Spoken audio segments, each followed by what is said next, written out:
In August 1791, flames began moving across the richest plantation colony in the Caribbean. Cane fields burned through the night. Sugar mills stopped turning.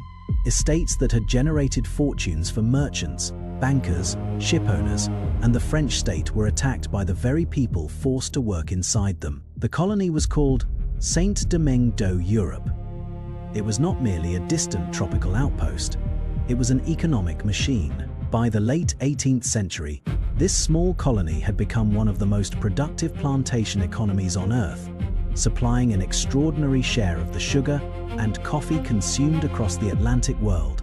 Behind that output stood a population in which enslaved people vastly outnumbered the free. For years, plantation owners had treated those workers as replaceable parts. Then the parts turned against the machine. The uprising that began in 1791 grew into a revolution. It defeated armies, destroyed French colonial rule, and helped break Napoleon's plan for a new empire in the Americas. France's failure in Saint-Domingue would become one of the forces pushing Napoleon toward the sale of Louisiana to the United States. All of this happened around a product that now sits quietly in kitchen cupboards: sugar. How did a tropical grass become valuable enough to move armies, finance empires, uproot millions of people, and help redraw the map of North America? And why, centuries later, has it become so ordinary that most of us barely notice it? To answer that, we have to follow more than the history of sweetness. We have to follow the history of power. A spoonful of sugar appears simple. It is white, uniform, inexpensive, and almost anonymous. There is no visible plantation on its surface. No ship, no mill, no empire, no laboratory, no government policy. That is part of what makes modern commodities so powerful. By the time they reach us, their histories have been removed. Sugar's history is often presented as a story of discovery. Humans found a sweet plant, learned to refine it, and gradually made it available to everyone. That story is not entirely wrong. It is simply incomplete. The more revealing story is about how sweetness was converted into property, how property was converted into political power, and how the true cost of production was repeatedly transferred onto people who had the least power to refuse it. First, that cost was carried by enslaved workers. Later, it was carried by contract laborers. In the Industrial Age, sugar entered the diets of workers who needed inexpensive calories. In the modern age, part of the cost appears in public health systems and in a food environment where added sugar is difficult to escape. Sugar did not create these systems by itself. A molecule cannot build an empire or write a labor law, but sugar became the perfect substance around which empires, companies, and governments could organize their ambitions. Its story begins long before any of them existed. The earliest chapters of sugar's history are not perfectly documented. Modern genetic and botanical research points toward the New Guinea region as an important center in the domestication of the thick, sweet canes that became the ancestors of modern commercial sugarcane. Some estimates place this process thousands of years ago, but the exact dates and pathways remain debated. The plant did not initially produce anything resembling the white crystals found in a supermarket bag. People chewed the fibrous stalk and drank its juice. Sweetness was trapped inside a living plant. Once the cane was cut, the juice deteriorated quickly, limiting how far it could travel. That limitation mattered. A ripe fruit can be sweet, but it bruises and rots. Honey can be stored, but collecting it is slow, geographically uneven, and difficult to scale. Cane offered enormous quantities of sweetness, but only if humans could separate the juice from the stalk and preserve it. The decisive innovation emerged through a long history of cultivation and processing in South Asia. Indian producers learned to crush cane, clarify the juice, boil away water, and create forms of solid sugar that could be stored and transported. Historians do not agree on one exact invention date. Some accounts place recognizable sugar crystallization in the first centuries of the Common Era. while earlier forms of concentrated cane products likely existed before then. The important change was not simply culinary. It was logistical.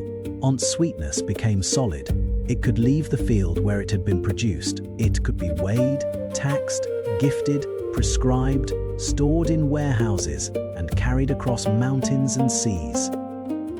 Sugar had become a commodity.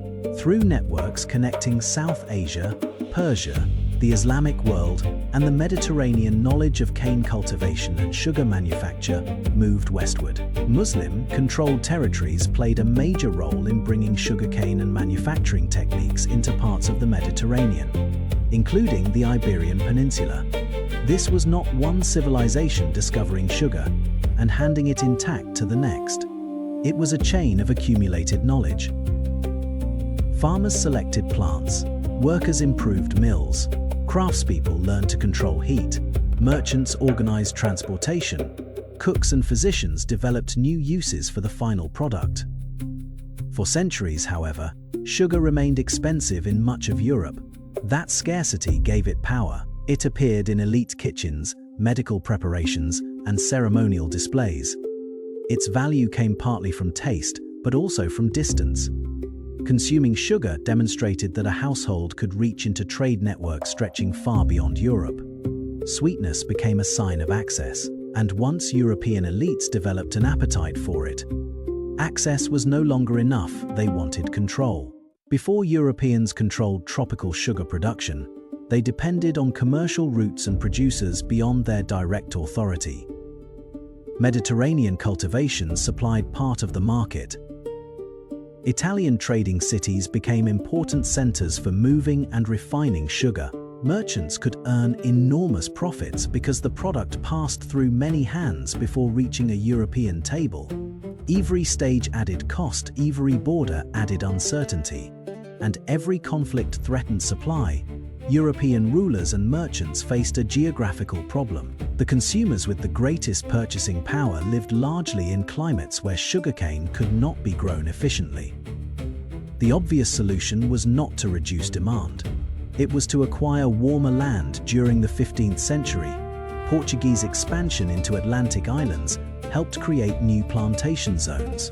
Madeira and São Tomé became important laboratories for a model that combined imported plants, concentrated land ownership, milling technology, overseas capital, and coerced labor. The plantation was more than a farm. It was a system designed around one export crop. Unlike grain, which could wait after harvest, cane had to be processed quickly. That encouraged producers to place fields, mills, boiling facilities, storage buildings, labor quarters, and shipping connections inside one tightly controlled operation. Production had to move at the rhythm of the crop.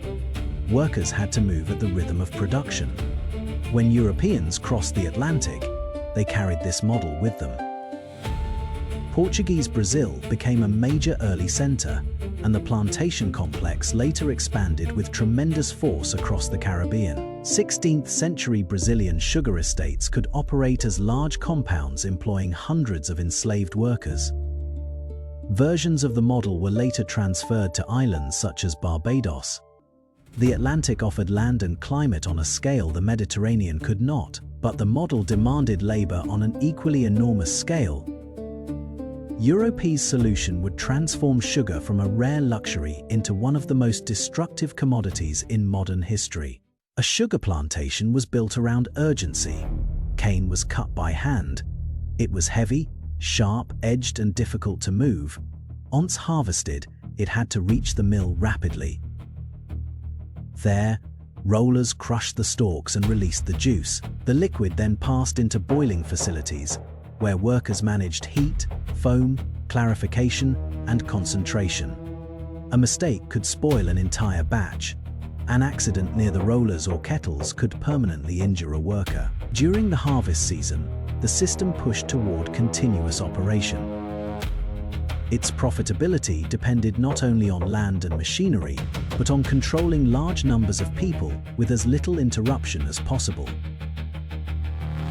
European empires increasingly filled that labor demand through the transatlantic slave trade. People were captured or purchased in Africa, forced aboard ships, transported across the Atlantic, and sold into plantation societies where law defined them as property.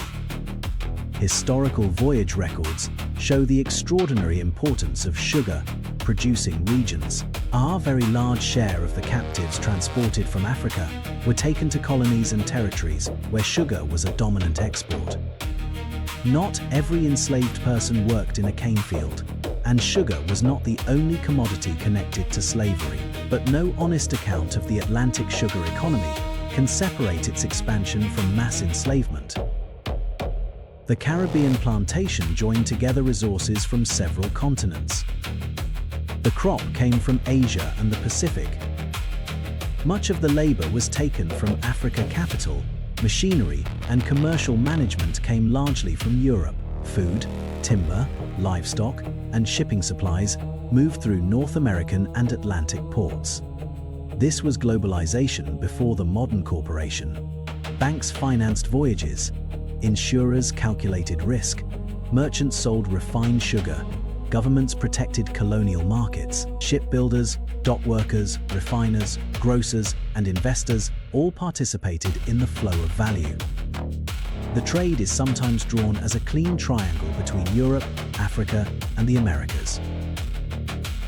In reality, it was a web. Ships changed routes, credit crossed borders. Molasses became rum. Food and timber moved toward plantation islands that devoted so much land to export crops that they often depended on imports for survival. At the center of this web was a powerful accounting trick. The selling price of sugar did not include freedom, family separation, physical punishment, shortened lives, or the destruction of communities. Those costs were real. They were simply charged to someone else. The results appeared in Europe as abundance. Cane sugar from the Caribbean became one of Britain's most valuable imports. English sugar imports rose dramatically during the 18th century. As supply expanded, sugar moved down the social hierarchy. It sweetened tea, coffee, and chocolate. It entered preserves, pastries, medicines, and alcoholic drinks. A taste once used to display aristocratic privilege gradually became part of ordinary consumption. But the growing European market did more than enrich plantation owners. It helped shape states. Sugar duties generated government revenue. Colonial competition required warships. Merchant influence entered parliaments and royal courts. Plantation wealth purchased property, political access, and social status at home. The plantation machine appeared stable because it was protected by law, violence, and international finance. But its operators had made a dangerous assumption. They believed the people producing the wealth would never gain enough power to destroy the system. In Saint-Domingue, that assumption would prove catastrophic. By the late 18th century, Saint-Domingue was the jewel of France's Atlantic Empire. Its exports generated immense wealth, but its social order was radically unequal. Hundreds of thousands of enslaved people lived under a comparatively small free population divided by race, legal status, property, and political rights. The plantation economy depended on constant coercion. It also created the conditions for collective resistance. News from the French Revolution introduced the language of liberty and citizenship into a colony built on their denial. Free people of color pressed for political rights. Enslaved communities drew on African political traditions, military experience, religious networks, and a long history of escape and resistance. In 1791, revolt spread across the northern plain.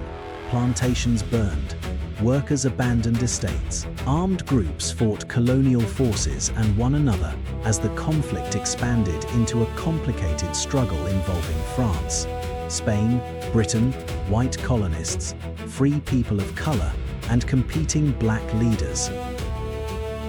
The revolution cannot be reduced to one heroic moment or one simple alliance, but its outcome was extraordinary. French forces sent by Napoleon failed to restore colonial control and slavery. In 1804, Haiti declared independence, becoming the first independent Black republic created through a successful anti-slavery revolution. The consequences reached far beyond the island. Napoleon had imagined Louisiana as part of a wider French system in the Americas. The Caribbean colonies would produce profitable tropical commodities, while Louisiana could supply food, timber, and strategic depth. When the attempt to reconquer Saint-Domingue collapsed, that plan lost its economic center.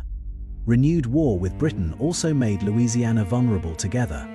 These pressures helped persuade France to sell the territory to the United States in 1803. Sugar did not single-handedly cause the Louisiana Purchase, but the collapse of France's sugar empire altered what Napoleon believed Louisiana was worth to him. The people who had been treated as plantation property had disrupted the strategy of one of the most powerful rulers in Europe.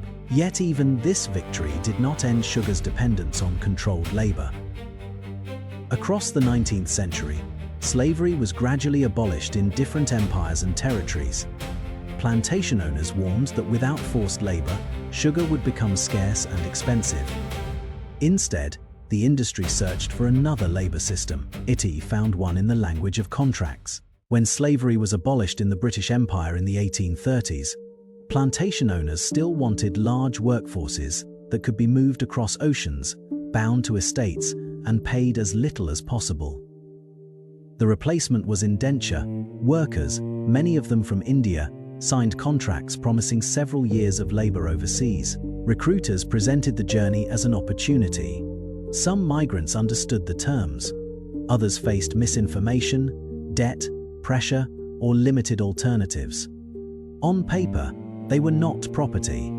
In practice, colonial laws could severely restrict their movement and punish breaches of contract. Wages, housing, medical care, and working conditions often remained under plantation control.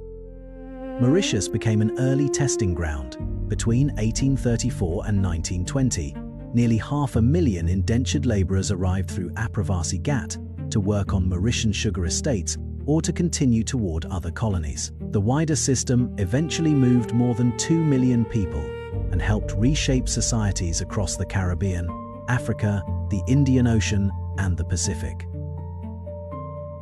Indenture was not identical to chattel slavery. The legal distinction mattered. Contracts ended. Workers possessed rights that enslaved people had been denied, even when those rights were weakly enforced. But the transition reveals something fundamental about commodity systems. When one form of coercion became politically or legally unacceptable, the demand for cheap sugar did not disappear. The industry changed the contract. Plantation production expanded in places such as Mauritius, British Guiana, Trinidad, Fiji, South Africa, and parts of Asia.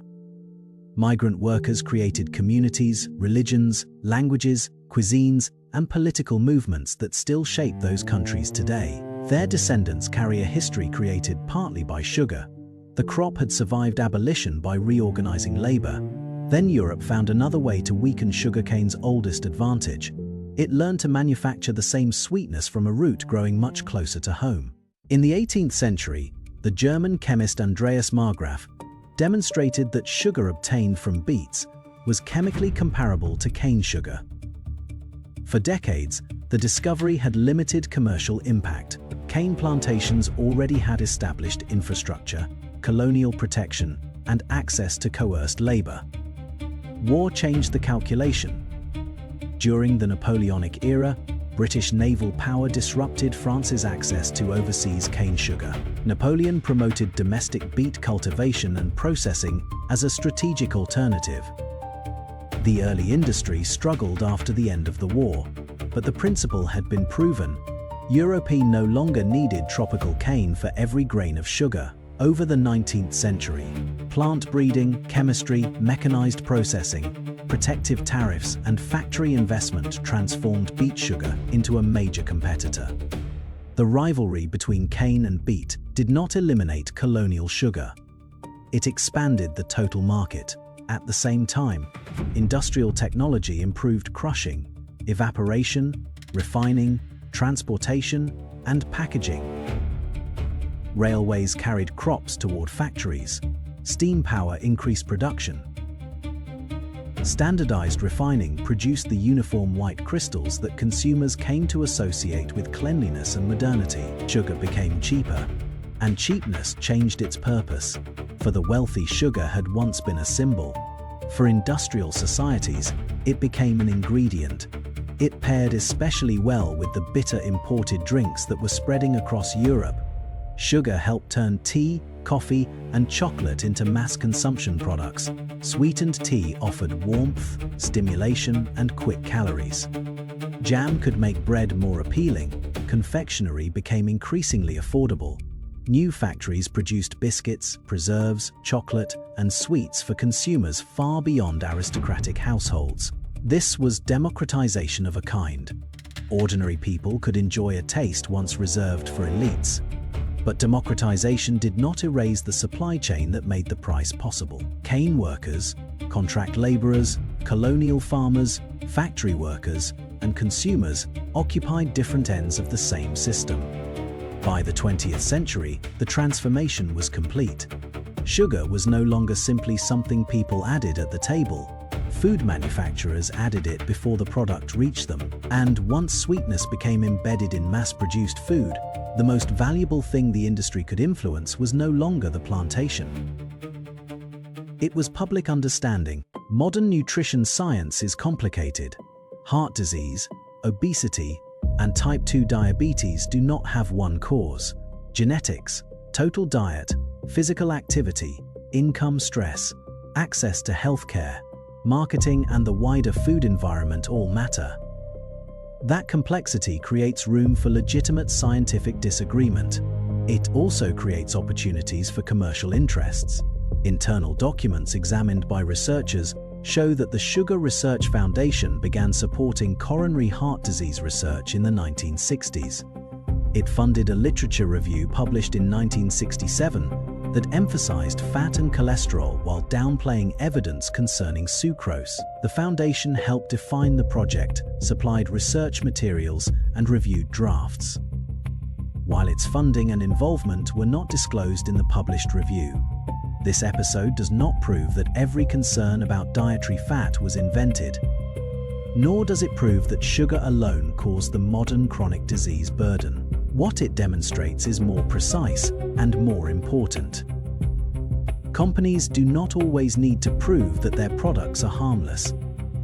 Sometimes they only need to keep the science uncertain long enough to delay scrutiny. That strategy appears familiar because industries selling tobacco, fossil fuels, pharmaceuticals, and other products have faced similar accusations. Fund favorable research, emphasize uncertainty, challenge critics, frame regulation as an attack on personal freedom. Meanwhile, sugar's physical presence in food changed. It remained visible in sweets and soft drinks, but it also appeared in breads, sauces, flavored dairy products, cereals, snacks, and products marketed as convenient or low in fat. For consumers, the issue was no longer simply whether to place a spoonful in tea. The decision had often been made at the factory. Recent public health data suggest that American adults consume an average of about 17 teaspoons of added sugar per Dalton YA single 12-ounce can of regular soda can contain more than 10 teaspoons. The American Heart Association recommends that most women limit added sugar to about 6 teaspoons per Dalton Y, and most men to about 9. The World Health Organization recommends keeping free sugars below 10% of daily energy intake and suggests that reducing them below 5% may provide additional benefits. Those recommendations are not declarations that sugar is poison. Sugar provides energy. It can be consumed as part of a varied diet. The concern is dose, frequency, and ubiquity, especially when calories arrive in drinks that can be consumed quickly and provide little sense of fullness. Frequent consumption of sugar, sweetened beverages is associated with weight gain, type 2 diabetes, heart disease, tooth decay, and other health problems. The broader health numbers are substantial. Tens of millions of Americans live with diabetes, and more than 100 million adults are estimated to have prediabetes. These conditions have many causes and risk factors. They should not be presented as a direct body count caused by sugar, but they show why the structure of the food environment matters. Telling individuals to exercise discipline is easier than changing the incentives of an industry. Governments have begun experimenting with those incentives. The United Kingdom's soft drinks industry levy encouraged manufacturers to reformulate their products. Government reviews reported a major reduction in the average sugar content of drinks covered by the levy. The important result was not merely that consumers bought fewer drinks. Companies changed the drinks before consumers reached the shelf. That is the difference between a policy aimed only at personal behavior and one aimed at the architecture of the market. Globally, sugar remains an enormous industry. Annual world production is measured in well over 180 million metric tons, with Brazil and India among the largest producers. Cane and beet move through refineries, commodity markets, food factories, ports, supermarkets, and restaurants on a scale that would have been unimaginable to the people who first chewed wild cane. Sugar is cheaper and more available than at any earlier stage of its history. But cheapness is not the absence of cost. It is often evidence that the cost has been moved. On the plantation, it was moved onto enslaved people. After abolition, part of it was moved onto contract laborers. In industrial cities, it was absorbed into diets organized around long hours and inexpensive energy. In modern food systems, part of it appears in public health budgets, marketing battles, regulatory disputes, and the daily decisions of consumers navigating products they did not formulate. The form of the bill changes, the bill does not disappear. Sugar is not evil. It has no intention, no politics, and no memory. Human beings gave it those things. We took a grass from the Pacific, developed complex knowledge around it, carried it across continents, and transformed it into one of the most successful commodities in history. Some people gained extraordinary wealth, others lost land, freedom, health, families, and lives. The central lesson is not that pleasure is shameful, or that every spoonful contains the entire guilt of history. It is that ordinary objects become powerful when their origins are hidden. Sugar teaches us to ask 4 questions. Where did it come from? Who gained wealth and power from it? Who paid the hidden price? And why does it still matter today? The next time you see sugar listed on a label, it may appear as only a few grams in a nutrition panel. But behind those grams is a much larger ledger, a ledger of migration and machinery, of plantations and laboratories, of rebellion, reform, marketing, and law. The things we use every day are never just things. They are the final form of decisions made somewhere else, often by people we will never see. And perhaps the most important question is not whether sugar changed the world. It is whether we have learned to recognize the systems still hiding inside it. This is everyday empires, ordinary things, extraordinary consequences.